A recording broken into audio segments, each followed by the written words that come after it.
Baik, Assalamualaikum warahmatullahi wabarakatuh. Salam sejahtera bagi kita semua dan senang serta bangga sekali bisa bertemu kembali dalam kegiatan pembelajaran kewirausahaan dan kali ini kita bertemu dalam kegiatan praktikum pertama kewirausahaan dan tentu saya senang sekali karena bisa bertemu di sesi yang berbeda ya. Kalau biasa kita bertemu di pembelajaran kewirausahaan dan kali ini kita bertemu dalam sesi praktikum ya. Eh, Maksimal kita akan bertemu dalam kegiatan praktikum sebanyak 8 kali di mana setiap kegiatan praktikum materinya terintegrasi langsung dengan materi teori. Jadi teman-teman akan melakukan aktivitas yang berhubungan langsung dengan teori. Jadi antara teori dengan kegiatan praktikum itu nyambung ya teman-teman. Jadi siap-siap untuk mengikuti kegiatan praktikum di pertemuan pertama kali ini. Seperti yang sudah saya janjikan di materi teori bahwa materi kegiatan praktikum yang pertama adalah terkait dengan riset gagasan bisnis. Nah, teman-teman, sebagaimana juga yang telah saya jelaskan dalam video pembelajaran bahwa untuk membangun sebuah bisnis diperlukan sebuah riset. Ya, sekali lagi, bahwa untuk membangun sebuah bisnis diperlukan sebuah riset. Dan ini terkait dengan gagasan. Karena sebuah gagasan bisnis tanpa sebuah riset, maka akan menghasilkan satu gagasan yang sangat subjektif dan sangat sulit untuk dipertanggungjawabkan ketika ternyata kemudian gagal dalam pelaksanaannya. Dan mengapa perlu dilakukan riset? Untuk mengurangi resiko kegagalan tentunya. Dan kali ini saya akan coba membantu bagaimana membuat sebuah gagasan dengan pola-pola riset yang kemudian nanti kita akan eh, libatkan tren Google dan beberapa platform media eh, shopping ya yang mungkin sangat familiar di antara teman-teman semua. Dan saya akan coba mulai dari bagian yang pertama terkait dengan penggunaan.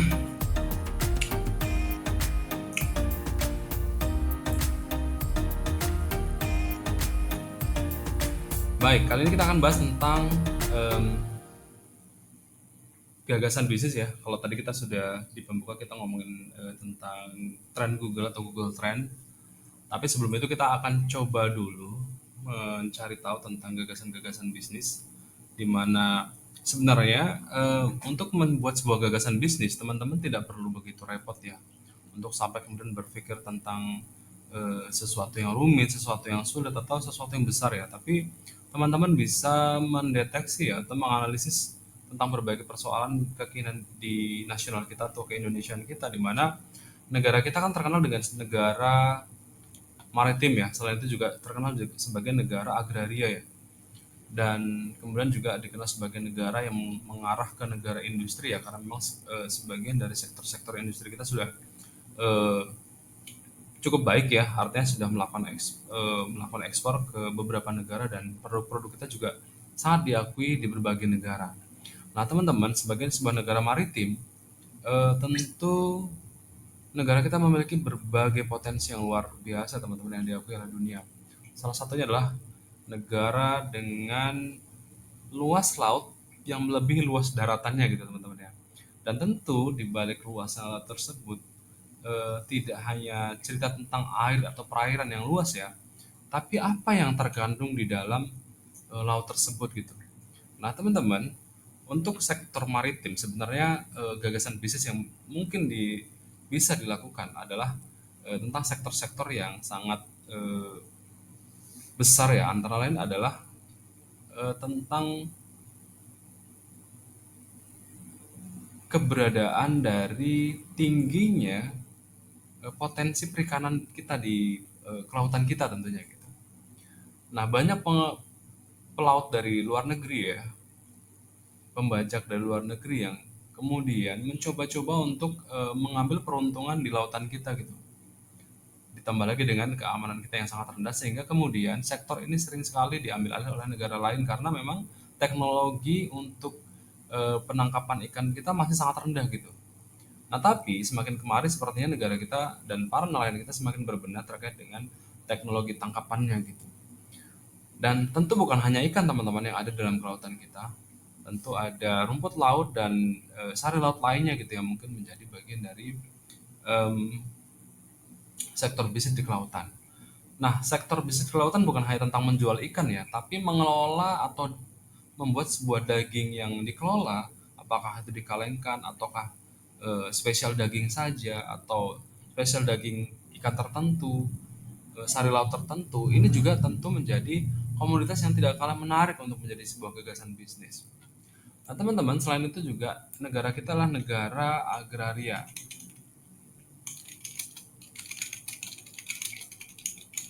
Nah, sebagai negara agraria, ya kan, di mana sektor pertanian kita saat ini sangat mungkin ya untuk melakukan swasembada ya, di mana kita telah beberapa kali mengalami swasembada beras ya, di mana ketika kemudian pasokan di dalam negeri cukup, maka sektor ini kemudian bisa melakukan ekspor ya atas kelebihan yang dimiliki dari keberadaan beras, umbi atau hasil limpahan panen lainnya tentunya teman-teman. Dan banyak gagasan yang mungkin bisa dilakukan sebagai negara agraria. Karena ternyata negara kita sebagai negara yang dikenal sebagai negara penghasil rempah, tentu banyak hal yang bisa dibisniskan ya. Saat ini saja komoditas kayu kopi itu laku teman-teman. Selain hanya untuk menjadi briket ya atau arang, tapi hanya sebatas apa namanya batangan kayu kopi itu juga laku dijual di pasaran luar negeri. Selain itu, selain kayu kopi, juga ada kayu-kayu yang lainnya ya, katakanlah kayu durian, kayu tembersi, dan beberapa komoditas lain dari yang berasal dari kayu yang hanya sebatas jadi potongan-potongan kecil yang kemudian dikelola menjadi lebih mudah untuk di package dan kemudian dijadikan sebagai barang ekspor dan pencarian sangat tinggi sekali. Nah, selain itu kita juga nggak boleh lupa ya bahwa kita punya rempah-rempah yang sangat luar biasa walaupun pembudidayaan dalam lingkup sektor rempah-rempah ini semakin menurun ya sepertinya. Katakanlah cengkeh ya, saya tidak tahu ya apakah di Sumatera Utara masih menjadi penghasil cengkeh yang cukup menarik di Indonesia ya, saya tidak tahu. Tapi intinya yang saya lihat sepertinya eh, petani tidak lagi banyak ya menjadikan sektor pada komoditas cengkeh ini semakin tinggi ya. Kemudian jahe dan beberapa hal lainnya lah kita terkait dengan komoditas agrari ini. Nah, jadi teman-teman nggak hanya bisa melihat sebagai padi ya, sebagai komoditas utama ya, atau jagung ya, tidak. Masih banyak lagi sebagai potensi negara agraria kita memiliki banyak potensi, banyak komoditas yang sangat mungkin bisa diperdagangkan gitu dalam lingkup kegiatan bisnis. Nah, em, baik teman-teman, dan kita akan coba menggunakan perangkat Google Trend ya, yang merupakan fasilitas yang diberikan oleh Google untuk membantu para penggunanya untuk mendeteksi hal-hal yang lagi atau sedang tren di Google ya teman-teman ya. Nah, jadi alat ini tidak hanya berfungsi untuk membantu kita mencari hal-hal yang apa yang trending di Google ya, tapi bisa juga kita jadikan sebagai tools untuk riset gagasan-gagasan atau ide-ide yang mungkin bisa kita jadikan sebagai eh, bisnis ya tentunya gitu. Dan ini kira-kira gambaran tentang dashboard dari Google Trend ya. Dan di bagian ini teman-teman bisa memasukkan hal-hal atau gagasan atau mungkin komoditas yang menjadi ketertarikan teman-teman ya. Katakanlah barang ya.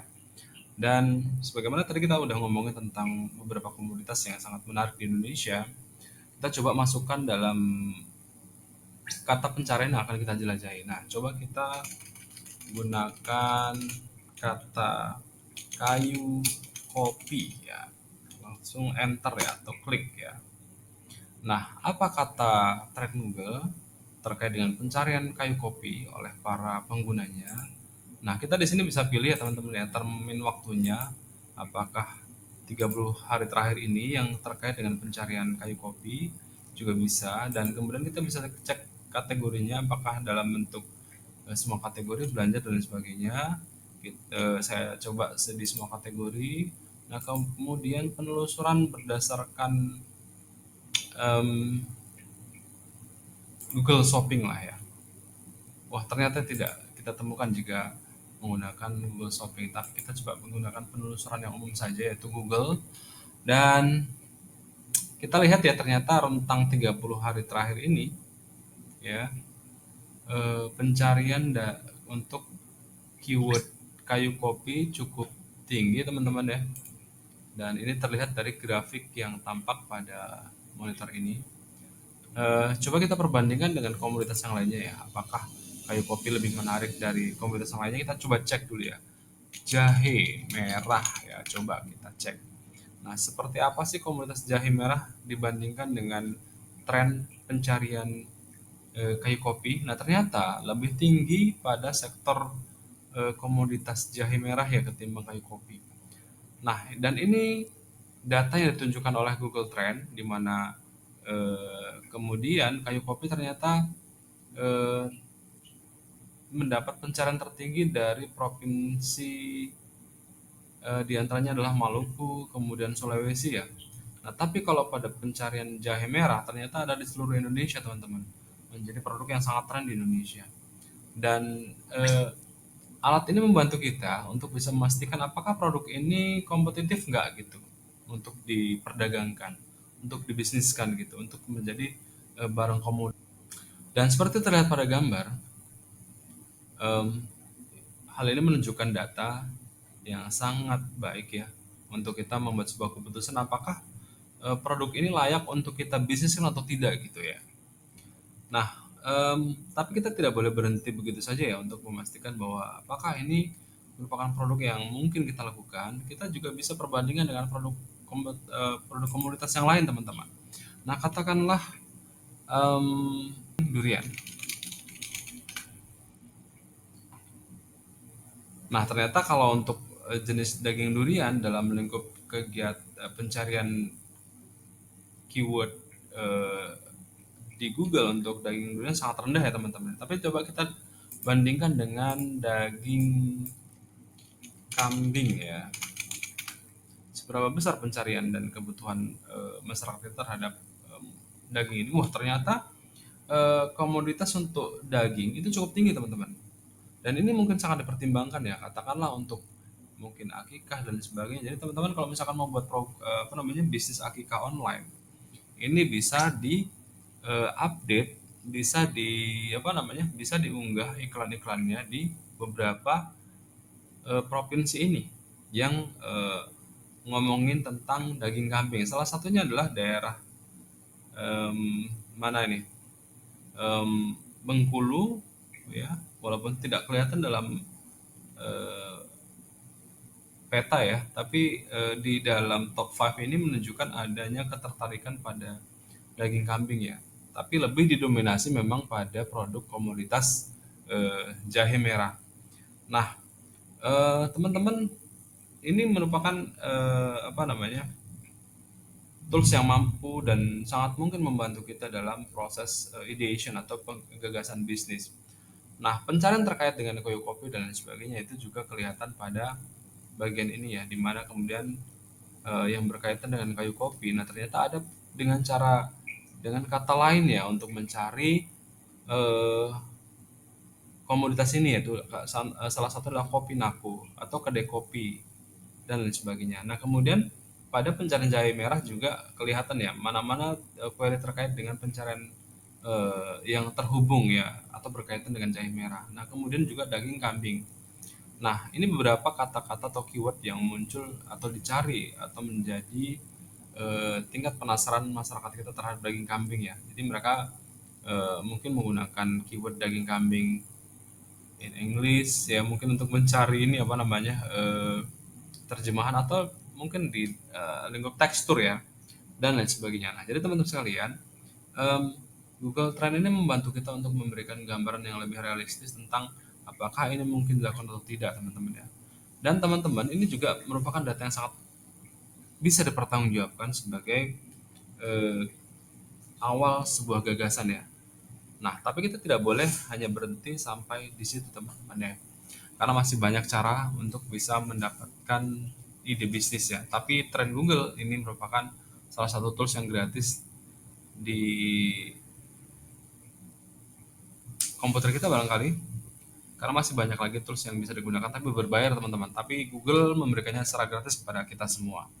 Dan teman-teman bisa pelajari ini dan bisa jadikan data ini sebagai data yang sangat mungkin dipertanggungjawabkan dengan cara mungkin mendownload ya. Mungkin teman-teman mau buat proposal bisnis ini, mau buat pengajuan kredit pembiayaan bisnis.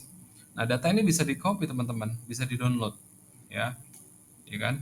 Nah, ini kemudian dilampirkan di dalam proposal bisnis kita atau di ajuan pinjaman kredit kita sebagai dasar sebuah gagasan bisnis teman-teman. Jadi ini sangat mungkin dan bisa dipertanggungjawabkan. Teman-teman juga perlu pahami ya bahwa dalam lingkup bisnis tidak melulu tentang perdagangan ya, tapi juga ada jasa teman-teman ya.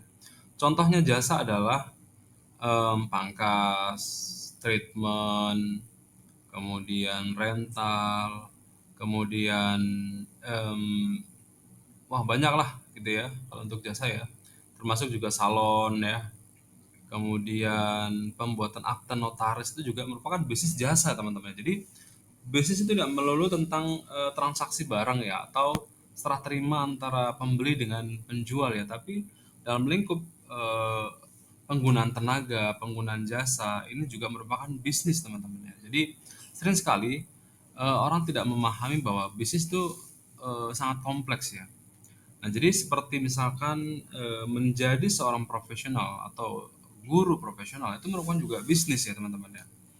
Punya sekolah ya, sekolah itu kan bidang pendidikan ya, yang merupakan transfer knowledge yang mungkin bisa juga dikatakan sebagai jasa. Dan banyak sekolah tidak melihat dan memandang bahwa membuat sekolah itu adalah bisnis ya. Memang dalam kaidah kenegaraan kita seolah-olah bahwa pendidikan itu nggak bisa dibisniskan gitu. Tapi faktanya sebenarnya kayak yayasan-yayasan besar itu pada akhirnya mereka juga memperlakukannya seperti bisnis gitu dan banyak berhasil dengan cara bisnis gitu. Kalau hanya dilakukan dengan cara sosial, maka tidak akan berhasil. Sekolahnya akan tetap begitu-begitu saja, bangunannya akan begitu-begitu saja, fasilitas pembelajaran juga tidak akan bertambah, apalagi tenaga pengajarnya. Mungkin akan begitu-begitu saja karena memang diolah secara sosial. Tapi kalau diolah secara bisnis, maka seluruhnya adalah terkait dengan transaksi. Saya menyekolahkan anak saya di tempat tertentu karena memang saya ingin beli pengetahuan, pengalaman, laboratorium, fasilitas dan lain sebagainya. Sehingga kemudian kalaupun saya harus bayar mahal karena mereka melakukannya dengan bisnis, tapi saya dapat apa yang saya bayar gitu. Tapi coba kalau misalnya kita sekolahkan anak-anak di sekolah yang biasa saja, nah, pasti eh, kita akan mendapati harga yang setimpal tentunya gitu ya. Jadi kalau misalkan tiba-tiba sekolah itu tidak punya alat untuk praktikum, tidak punya laboratorium, ya wajar dong kalau misalkan anak-anak akhirnya tidak pintar gitu. Nah kemudian pada jasa pangkas ya. Kalau jasa pangkas itu juga tidak dikendalikan atau dikelola secara bisnis, maka sudah pasti ya, maka si pemilik pangkas juga tidak akan memaintain eh, lokasi usahanya gitu ya. Coba lihat sekarang, sejak adanya barbershop, tukang pangkas yang tadinya tidak tahu tentang masas atau pijit pada kepala, kemudian mode-mode jenis pangkas rambut, nah kemudian fasilitas di area pangkasnya, itu pasti tidak akan merangkak naik ya teman-teman ya. Karena memang eh, hanya berdasar pada kemampuan pangkasnya. Dia tidak melihat bahwa ternyata ada sektor lain yang perlu diperhatikan. Katakanlah kalau dulu kita nggak pernah apa namanya nggak pernah lihat tukang pangkas itu mengganti apa namanya mengganti pisaunya. Nah sekarang mengganti pisau jadi jaminan kenyamanan di tukang pangkas. Nah kemudian juga handuk ya itu juga menjadi jaminan kita nyaman atau enggak di tempat pangkas itu gitu. Karena kalau misalkan handuknya sampai tidak diganti, wah betapa joroknya ya kita pangkas di tempat itu gitu. Ditambah lagi mungkin pisau juga tidak pernah diganti, maka akan seperti apa ya nanti kulit kepala kita yang mungkin akan sangat mungkin tertular dengan eh, penyakit yang ada pada kepala orang lain gitu ya. Ditambah lagi mungkin kan terkadang guntingnya tidak dicuci atau tidak dipanaskan dengan air panas. Nah maka kemudian bisnis pangkas itu pasti akan bangkrut teman-teman. Nah jadi mau tidak mau bisnis pangkas juga harus menyesuaikan dengan kebutuhan kekinian customernya gitu. ditambah lagi juga dengan kemampuan untuk memangkas dengan mode-mode kekinian tentunya teman-teman ya. Dan itu barangkali teman-teman di praktikum pertama ini yang bisa saya bagikan ya. Tapi intinya adalah bahwa tren Google adalah bukan satu-satunya ya. Masih banyak lagi alat yang bisa untuk membantu teman-teman mencari gagasan-gagasan yang sangat mungkin dilakukan untuk mendapatkan satu gagasan yang lebih objektif sehingga akhirnya nanti bisnis yang teman-teman lakukan juga akan menjadi sebuah bisnis yang objektif dan bisa dipertanggungjawabkan. Sampai ketemu lagi di video praktikum kedua. Assalamualaikum warahmatullahi wabarakatuh.